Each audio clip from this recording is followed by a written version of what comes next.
meant that I could only pay $1 a day, and that'd make me an honorable man. Yeah, that makes you an honorable man. You got 5 cents a day? Yeah. Then pay your damn debt and get over it.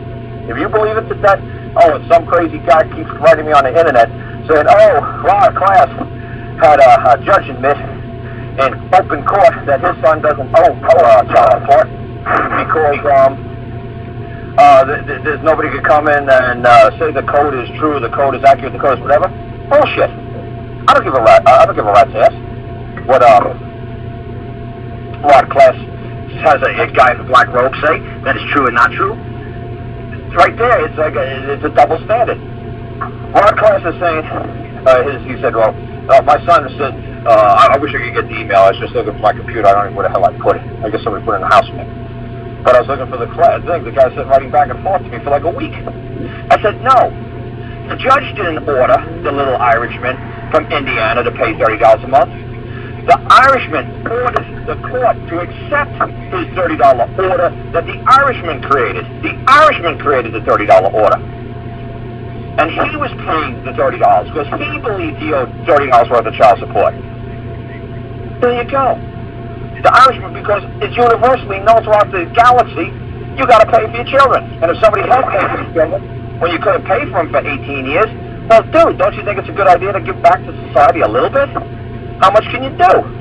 $1 a day? Tell thank you to society for giving your kid food stamps, Medicaid, all those other freebies.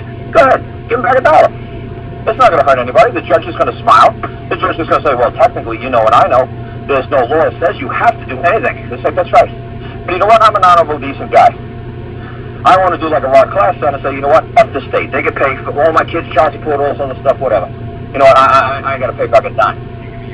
That's not honorable. That's trying to get a freebie. And you look like a dishonorable man. And the next time you go to court, the judge is going to say, here comes the dishonorable people again. They won't settle their debt. They seen that little Irish guy, and when they were done, the younger prosecutor said, wait a second there, Mr. Bonner. Ran out from behind the chairs, the desks, where the prosecutor sits, opened up the swinging gate, the bar, ran down the courthouse, and opened up the door and said goodbye to him and his wife. He was impressed that the little man did the honorable thing. It's impressive when you see a man in court. It's very fucking impressive. Even though this guy's only 4 feet tall, flaming red hair, and half his teeth on half of his skull is missing. And he has a second-grade education. It's very impressive when you see a man in court. It doesn't happen every day. That's all I'm trying to teach you guys how to act. That's all. And when they see you coming, they go, holy crap, that was a man. We don't see that every day. Nope. You see people making excuses, coming up with bullshit, using the Constitution, hiding behind the Bible, hiding behind the Bill of Rights, hiding behind their mama's skirts. Speak for yourself. Say what you believe. Say what you say is true. Don't worry what somebody else said 100, 200,000 years ago. F them. They're not you. They don't know what the hell's going on. You can't bring in anybody forward to testify in the court on the oath affirmation that that nonsense is true. So don't say it. You got anybody to back that Constitution up? No, they're all freaking dead. That's why I showed everybody the contract I have with the state of Alabama. It doesn't have my name, my kid's name, and my wife's name. It doesn't have the house on it. It doesn't have the name of the hospital on it. It has the name of an 89-year-old woman and some uncle with a 3-year-old girl on it. But they swear up and down, the state swears that is a true contract between the families, between the parties. And I say to people, look, you have a whole government swearing that piece of paper is accurate and 100% certified, stamped, time-sealed, and it's true. It's all BS. And they know it. It's all BS. So why do I give a damn what a piece of paper says? Let that man or woman come forward and put their hand in a Bible and swear that piece of paper is true. And let it go before a jury.